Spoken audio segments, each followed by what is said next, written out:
Ahlan wa sahlan na marhaba mpenzi mtazamaji popote pale ulipo, ni furaha iliyoje kuungana nawe siku hii ya kwanza ya mwezi Machi mwaka 2023 katika taarifa hizi za Darubini ya Channel 1. Ni matumaini yangu kwamba umeshinda vyema. Asalamu alaykum, hujambo na karibu tuandamane hadi tamati. Kwanza tuanze kwa vidokezo.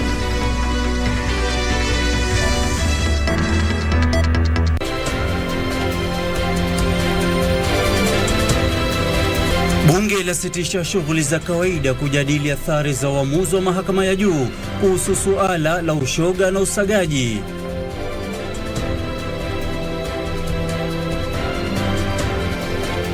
Waziri wa usalama wa kitaifa Kithure Kindiki alitaka bunge kutunga sheria itakayobainisha vitendo vya ujangili kuwa vitendo vya kigaidi. Government has not increased school fees. Na waziri wa elimu Ezekiel Mashogu aondolea mbali dhana kwamba serikali inakadiria kuongeza karo ya vyuo vikuu na kubinafsisha vyuo vikuu vya umma.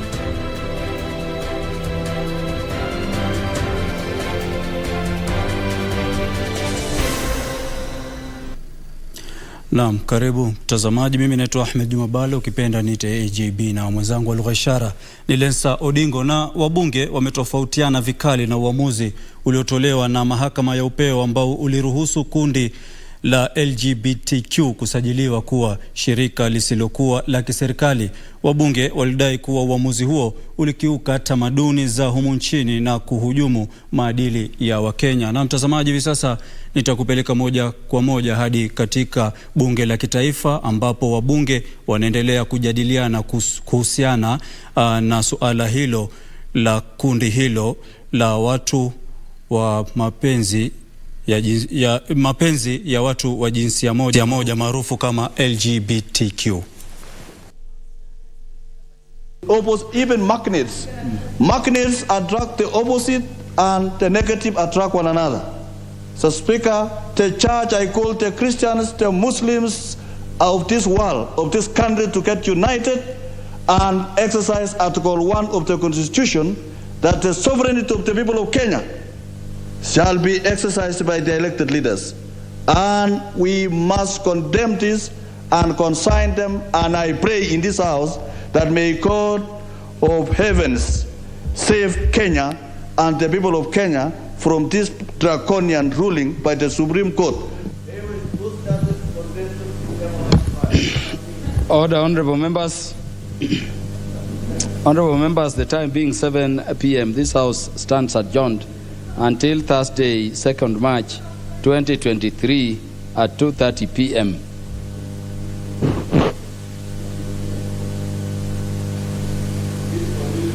Na mtazamaji, kando na hayo, Rais Dr. William Ruto amesema Kenya inanuia kukuza na kupanua ushirikiano wa kidiplomasia na mataifa mengine. Rais aliongea katika ikulu ya Nairobi alipowakaribisha mabalozi wanne wa mataifa ya kigeni humu nchini. Alisema uhusiano huo unaweza kubadilisha maisha ya Wakenya na kuleta ustawi. Rais alikariri haja ya kuendeleza maslahi ya kiuchumi, kijamii na kitamaduni baina ya mataifa. Mabalozi hao wanne ni pamoja na Wael M. Nasser Atia wa Egypt, Ali Ami Mohamed Limam wa Jamhuri ya Kidemokrasia ya Sahrawi, Savas Vladimirov wa Cyprus na Rusaimi bin Mohamed wa Malaysia. Aidha, rais aliwatakia kila la kheri wanapoanza kutekeleza majukumu yao humu nchini. And my best regards to the President inside. And I look forward to working with you as you further our positions. Na nchi hii inakabiliwa na msimu mwingine wa uhaba wa mvua. Mkurugenzi wa idara ya utabiri wa hali ya hewa Daktari David Gikungu, kwa hivyo, anawahimiza Wakenya kutumia kwa uangalifu mkubwa maji ya mvua inayotarajiwa kunyesha katika baadhi ya maeneo ya humu nchini. Baada ya misimu mitano ya uhaba wa mvua, Kenya kwa mara nyingine inakabiliwa na msimu wa mvua finyu kati ya mwezi Machi na Mei mwaka huu. Kwa mujibu wa idara ya utabiri wa hali ya hewa, mvua ya kiwango cha wastani hata hivyo inatarajiwa katika maeneo yanayofahamika zaidi kwa uzalishaji nafaka humu nchini. Does not promise a lot of rainfall. Number one, there may be some delay. And number two, there may be gaps. Once we get the onset, there may be gaps where you have long periods of no rainfall, even though the onset will have already been observed. Mkurugenzi wa idara hiyo kadhalika anasema huenda baadhi ya maeneo yakakumbwa na dhoruba japo kwa muda, ambayo huenda ikasababisha mafuriko katika baadhi ya maeneo. Hivyo basi anawashauri wa Kenya kuchukua hatua za mapema kukabiliana na athari za ukame, kama vile kuwekeza katika ununuzi wa matangi ya maji. This is the right time to sell as many tanks as possible. Don't start buying tanks because kumenyesha, wacha tununue tank.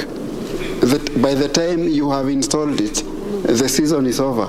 Jamii za wafugaji ndizo zilizoathirika zaidi na ukame. Idara hiyo pia inawahimiza wafugaji katika maeneo yanayoathirika kutumia fursa ya mpango unaoendelea wa ununuzi wa mifugo kuwauza mifugo wao ili kuepuka hasara.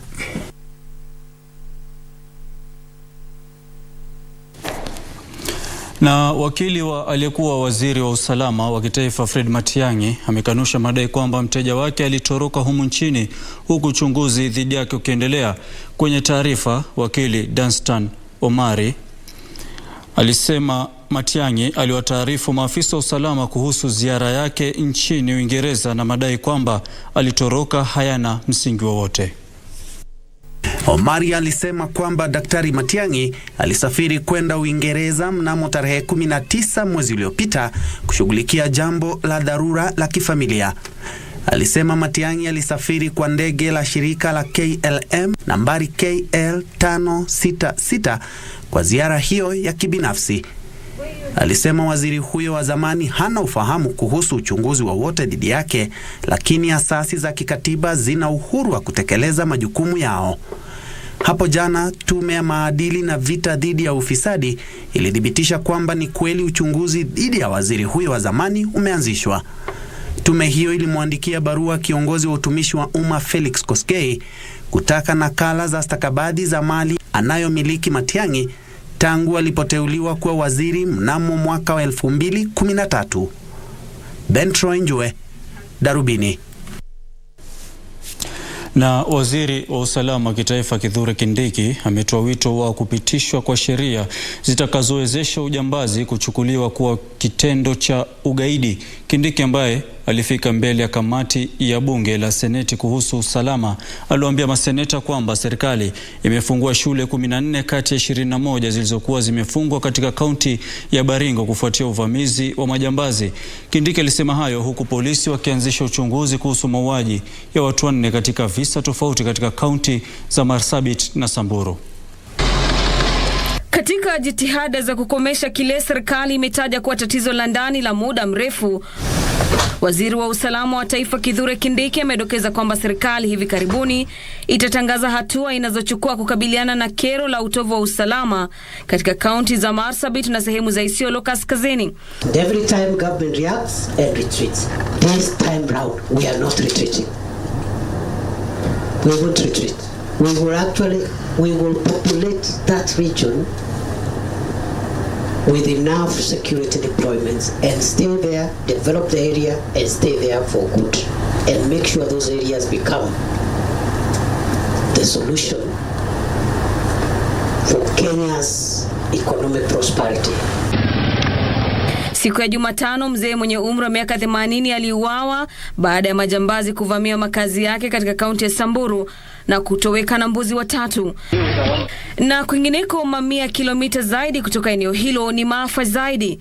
Watu watatu waliuawa kwenye shambulizi la majambazi katika eneo la Kargi katika kaunti ya Marsabit. Committed to the country. I am going to be the minister who will lead the team that will focus on this issue and finish it. And I think I do not have a greater national responsibility than making sure that we open the Kenya of the North and integrate its security with the security of the rest of the country. Kindiki ameonya kwamba hakuna mtu atakayesaza kwenye operesheni ya kiusalama inayoendelea katika baadhi ya maeneo hapa nchini, akisema kwamba hivi karibuni ujambazi utachukuliwa kuwa sawa na ugaidi. this livestock rustling thing and the kind of activities we are seeing in those areas, including Marsabit, your county chair, those activities are nothing short of terrorism. Those are not cattle thieves. Those are terrorists. They are no different from Al-Shabaab, ISIS, and no other terror groups. The activities there are breeding ground for terror groups. So we must escalate this discussion from the cultural discussion about this community stealing cows from another community, or camels for that matter. It is terrorism. Over and above that, what is happening in Marsabit is the first step out of the 6 steps towards genocide. Nikiripotia Darubini, naitwa Gladys Mungai. Mtazamaji, taarifa yake Gladys Mungai inatukamilishia awamu ya kwanza taarifa hizi za Darubini ya Channel 1. Na kuomba usende mbali, nitarejea na taarifa zaidi.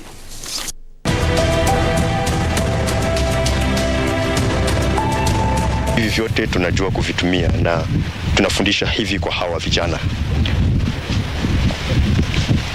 Wale unawaona wamekaa kule wote wanaangalia mafunzo haya, na ni wajibu wao wakimaliza training hii wao waende nje ili kufanya kazi tofauti kuhakisha moto zaidi.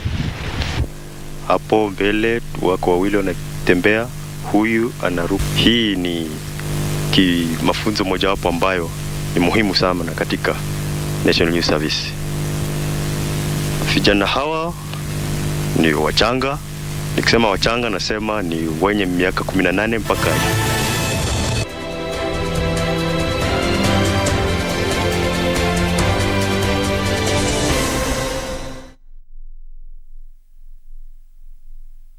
Unajua siku hizi wateja wanatulipa na simu sana. Na hiyo si shida, hiyo ni poa sana by the way. Lakini sasa shida inatokea, wengine wetu wanachukua hizo namba za wateja, alafu wanaanza kugawana huku nje kama njugu. Bana, inatuharibia kazi.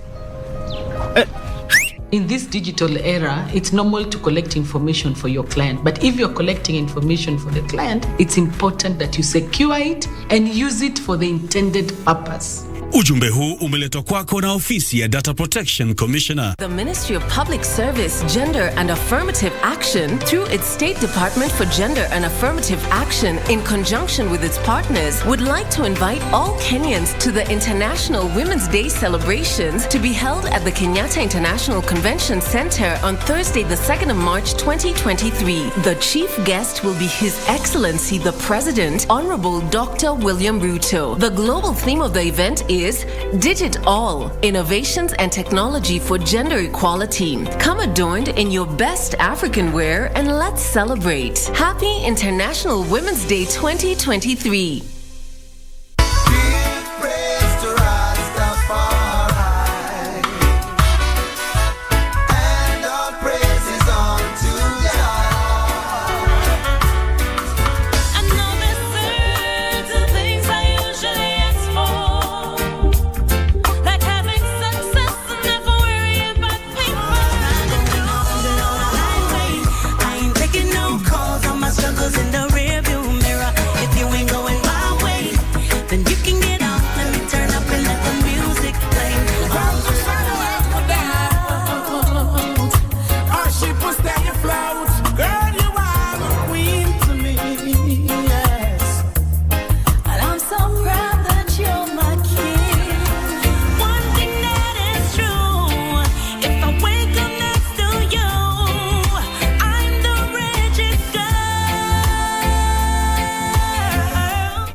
Do you have a news story to share with KBC? Get in touch swiftly on email news@kbc.co.ke or call 0723-892-654 or 0734-780-124.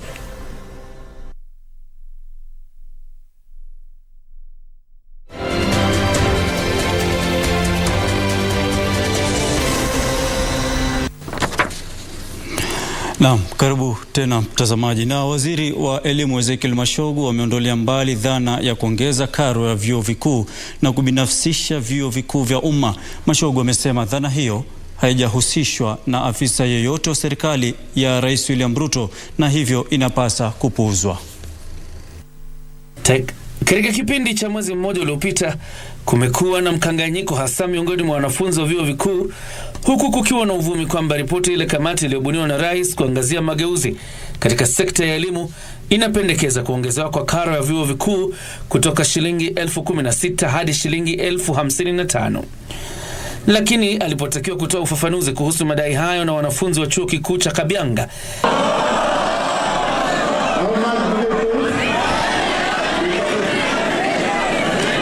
baada ya kuhudhuria hafla ya maadhimisho ya miaka 10, waziri alitaja madai hayo kuwa uvumi mtupu unaostahili kupuuzwa.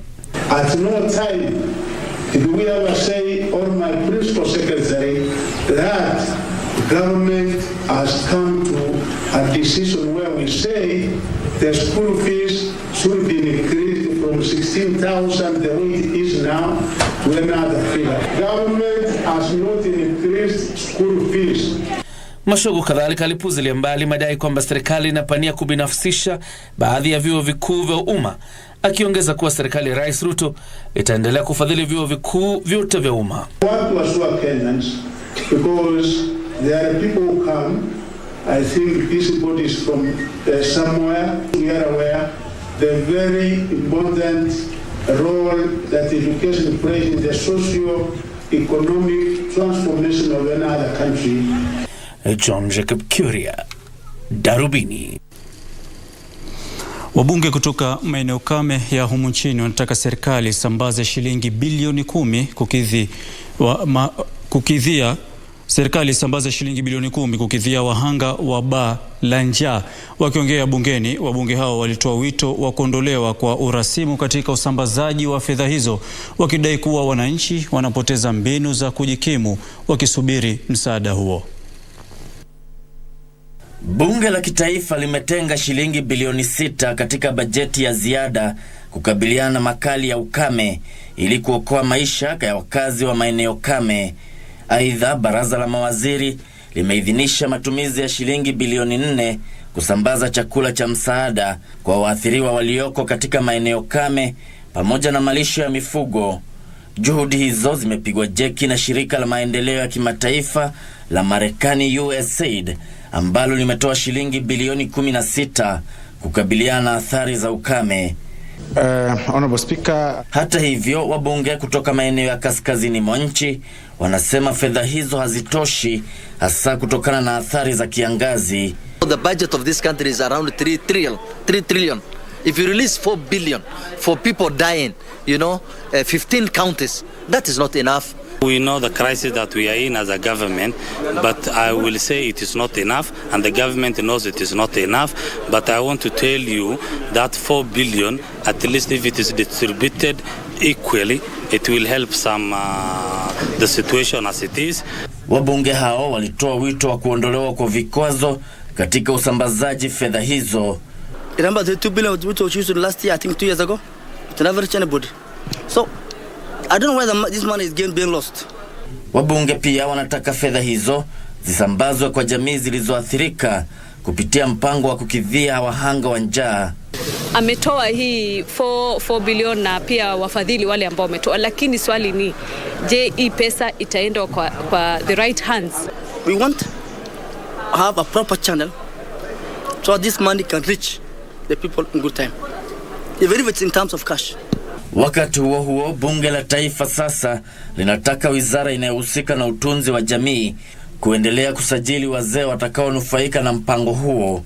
Majority of the people who are at the age of 60s, they are now at the right bracket to access this cash, and yet the Ministry of Social Protection has not updated the register.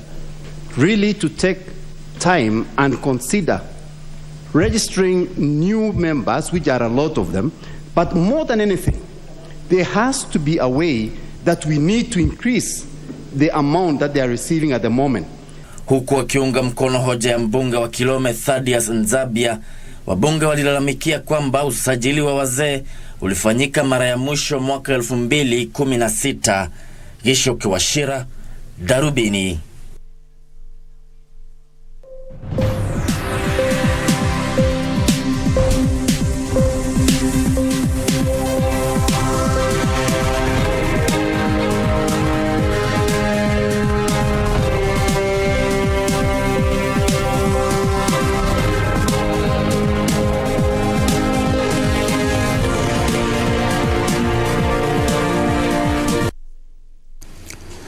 Na mtazamaji, ni wakati wa taarifa za biashara. Upande wa pili wa studio tayari namwona mwanampotevu Timothy Kipnusu ameingia ndani ya studio, baadaye atatuletea taarifa za spoti. Na benki zimepongezwa kwa kuchukua hatua za haraka kushughulikia malalamishi na kutoa suluhisho, huku kukiwa na ongezeko la 16% la wateja walioridhika na huduma za benki, hususan zile zinazotolewa kielektroniki. Benki ya Cooperative iliongoza kwa kutoa huduma bora kwa wateja mwaka 2022. Imesema iliangazia zaidi huduma zinazonufaisha wateja moja kwa moja kutokana na mahitaji yao. Taarifa hiyo na nyinginezo ni kwenye mseto wa biashara. Juhudi za ufufuzi wa sekta ya kifedha baada ya janga la COVID-19 zimezaa matunda kutokana na ufanisi wa utekelezaji wa shughuli za kifedha, haswa kwa njia ya kielektroniki. Benki ya Cooperative iliongoza katika utoaji huduma bora kwa wateja na kuridhisha wateja kutokana na utumizi wa mtandao kutekeleza huduma zake. Imesema huduma zinazolenga wateja ni muhimu kuvutia idadi zaidi ya wateja. I think they have put in a lot of effort in helping us arrive at what we are about to release today. As an industry, we therefore need to invest in enhancing capacity to actualize the full potential of technology. COVID-19 demonstrated the need for the industry to use data as a mechanism. Wakati huo huo, Wizara ya Kawi inalenga kuwafikia 100% matumizi ya gesi ya kupikia ifikapo mwaka ujao kwa kuzindua mpango jumuishi wa kitaifa za kawi. Kwa mujibu wa katibu anayehusika na masuala ya usimamizi katika Wizara ya Kawi, Wycliffe Ogalo, matumizi ya gesi kwenye mapishi yatasaidia kukabiliana na athari za mabadiliko ya hali ya hewa. And renewable energy can support broader transitions from polluting fuels to cleaner forms of energy in the energy system mix. Hatimaye, kampuni ya uzalishaji kawi ya KenGen imesema mapato yake yalipungua kwa 3.3% hadi shilingi bilioni 3.26 katika kipindi cha miezi 6 kilichomalizika tarehe 31 Disemba mwaka jana. Kampuni hiyo imesema kupungua kwa mapato yake kulitokana na ongezeko la gharama za kifedha kutoka shilingi milioni 897 hadi shilingi bilioni 1.7 baada ya kuondolewa kwa ruzuku ya ada za umeme wakati wa janga la COVID-19. Licha ya hayo, kampuni ya KenGen imesema faida yake iliongezeka kwa 11% hadi shilingi bilioni 27.5 kutokana na kuimarika kwa mauzo ya umeme kufuatia ongezeko la kiwango cha kawi inayotokana na mvuke wa ardhini. Andrukero, Darubini.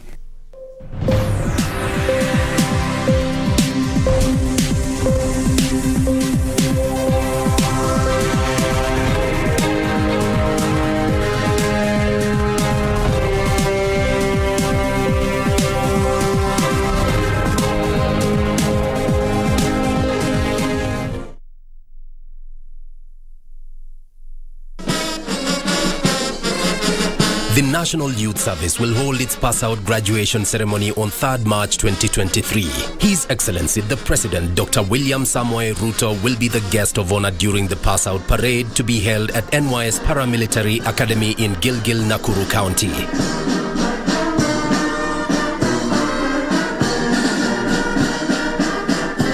Follow the proceedings live on KBC Channel 1 on Friday, 3rd March 2023 from 10 a.m. NYS, huduma kwa taifa. But then you hate me, right? Excuse me. I have to prepare lunch. Sure you hate me. Of course you hate my guts.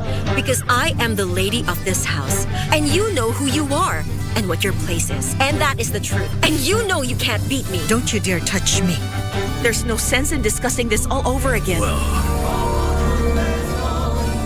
Stay out of this. I already said Fabiola doesn't want anything to do with you. This is something between me and my woman. Fabiola is not your woman.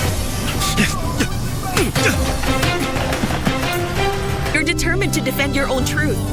And I will not forget what happened, Dad. What do you want? That I forgive Alonso? That I do what you're doing with Malena? But if I find out later that you really betrayed me, I'll kill you.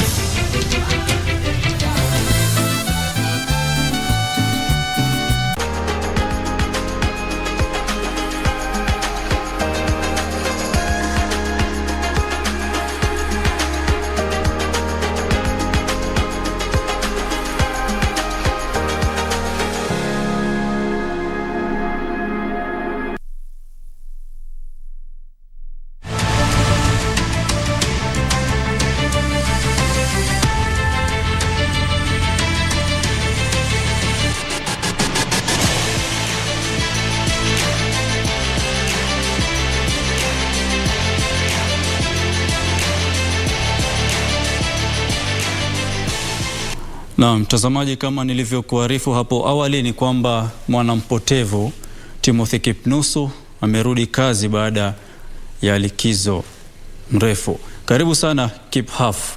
Asante sana mwenzangu Bhalo, na kila mmoja kwa mbwembwe na mahanja wananikaribisha baada ya likizo ya muda wa mwezi mmoja. Mtazamaji, karibu kwenye habari za spoti. Mimi naitwa Timothy Kipnusu.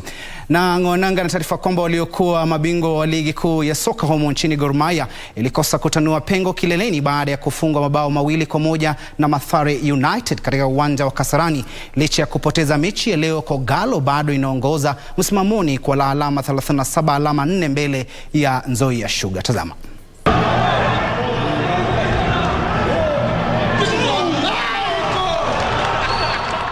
Waliokuwa mabingwa wa ligi kuu ya soka humu nchini Gor Mahia walikosa kutanua pengo kileleni baada ya kufungwa mabao 2-1 na Mathare United katika uwanja wa Kasarani.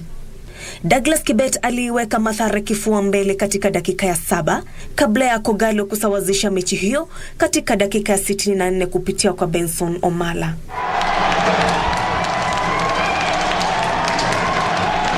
Daniel Otieno kisha akaifungia Mathare United bao la pili na la ushindi katika dakika ya 82.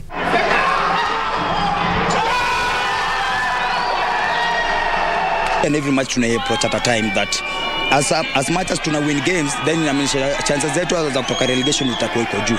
Today we were a bit flat. I think there's no doubt about that. We were below our levels, but don't take anything away from our opponents today. I think we can't complain about the result. Kwenye mechi nyingine, Talanta FC iliishinda Vihiga Bullets mabao 2-1 katika uwanja wa Kasarani Annex, nayo Kariobangi Sharks ikaipiku Wazito FC mabao 3-1 katika uwanja wa Muhoroni. Licha ya kupoteza mechi ya leo, Kogalo bado inaongoza msimamoni kwa alama 37, alama 4 mbele ya Nzoia Sugar. KCB Nairobi ni ya 3 kwa alama 33. Tukisonga mbele mtazamaji, jumla ya wachezaji 126 wamedhibitisha kushiriki kwenye makala ya mwaka huu ya mashindano ya gofu ya Windsor yatakayoandaliwa katika kati ya tarehe 3 na 5 mwezi huu katika klabu cha gofu cha Windsor Kiambu. Idadi hiyo inajumuisha wachezaji chipukizi 96 wanaocheza gofu isiyolipwa na wachezaji 30 wanaocheza gofu ya kulipwa. Wachezaji 96 wa gofu isiyolipwa na wachezaji 30 wanaocheza gofu ya kulipwa watashiriki kwenye makala mwaka 2023 ya mashindano ya gofu ya Windsor yatakayoandaliwa Ijumaa katika kilabu cha gofu cha Windsor. Mashindano hayo ya siku 3 pia yamewavutia wanawake 7 wakiwemo Naomi Wafula ambaye ndiye mwanamke wa kwanza wa Kenya kushiriki katika mashindano ya wanawake barani Ulaya na Joyce Wanjiru. This particular event, we are glad that you accepted our invitation and that you are covering this event. As you know, it's 54-hole 3-day event. This year we are having pleasure to do a little bit different stuff, meaning that tournament will be composed of 126 players, 96 of which are amateurs, top amateurs in the country. 7 ladies have also signed. and we have 30 pros which they will participate in this competition. The rules of the game are guided by the RNA and the USGA, and there was a very big change which happened last year where amateurs were allowed to earn money, and it's taken a bit of a while, but the union has actually been able to set up a structure which is now bringing cash winnings to a maximum of 120,000 to the amateur golfers. Mashindano haya yatawapa wachezaji wasiolipwa alama za kuorodheshwa mwishoni mwa mwaka huu. Mshindi wa msururu huo akipata fursa kucheza kwenye msururu wa mwaka 2024. We are pretty much ready to host our elite amateurs, and for the first time we have our pros playing together with our elite amateurs, which is very exciting. So for those who would like to watch, they're very much welcome. From the pro side, this is a very exciting partnership that we do have with the Kenya Golf Union, and I think going forward this is a great way to have every golfer represented in this country, going from professionals to amateurs to juniors, and going forward I think the pros will be present in the rest of the KAGH series, so look out for the exciting events to come up. Wachezaji wa kulipwa watakaoshiriki kwenye msururu wa mwaka huu wanawashirikisha wachezaji 8 watakaocheza kwenye mashindano ya Magical Kenya Open yatakayoandaliwa kuanzia tarehe 9 hadi 12 mwezi huu katika uwanja wa kilabu cha gofu cha Muthaiga.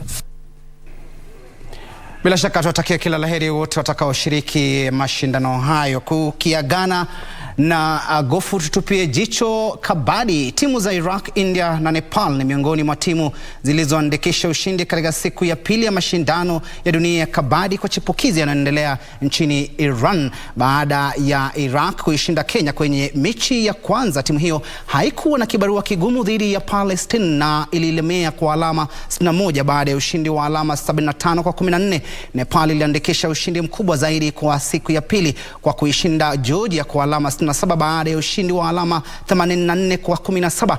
India na Thailand zilipambana vilivyo, lakini India ikashinda kwa alama 33 kufuatia ushindi wa alama 67 kwa 34. Mashindano hayo yataingia awamu ya robo finali hapo kesho, na nusu finali zikichezwa siku moja baadaye. Timu mbili bora zitachuana kwenye finali tarehe 4 mwezi huu, yani siku ya Jumamosi.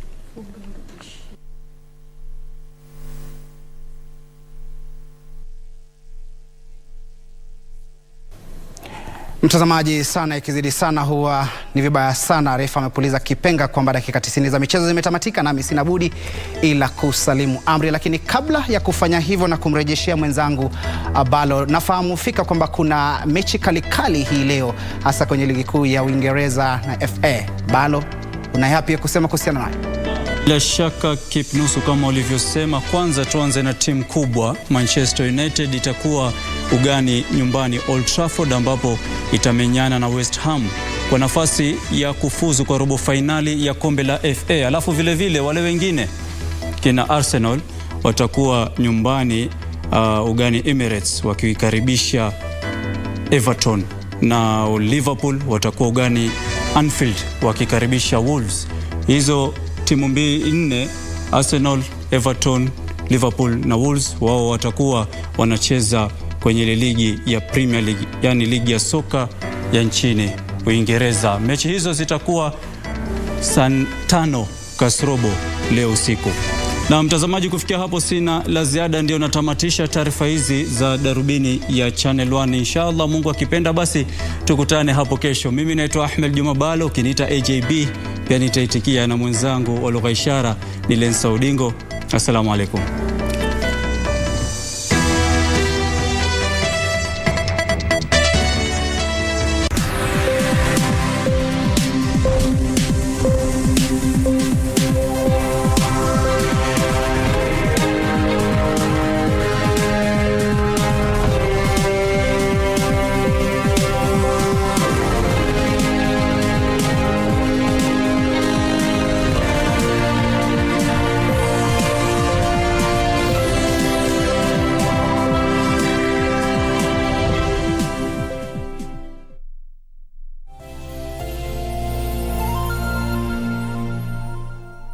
The Ministry of Public Service, Gender and Affirmative Action, through its State Department for Gender and Affirmative Action, in conjunction with its partners, would like to invite